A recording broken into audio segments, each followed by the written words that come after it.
Кандайсыңар кыргыз элим? Аман эсен тынч жатасыңарбы? Ушул каатчылык заманда.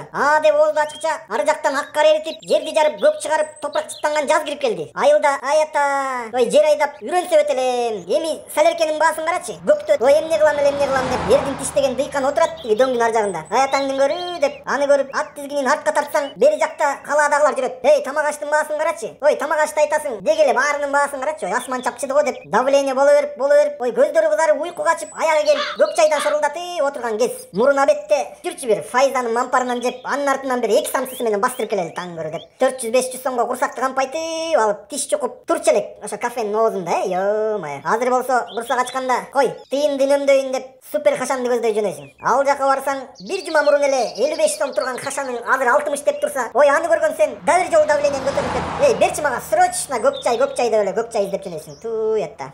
Жашоо деген ушундай кызык нерсе экен да. Заман кыйындаган сайын, сенин жаның таттуу болуп, ого бетер жашагың келет го чиркин. Ё-майё. Кыргыз элим, сенде кандай турмуш агып атат? Кептен чурултчу бир.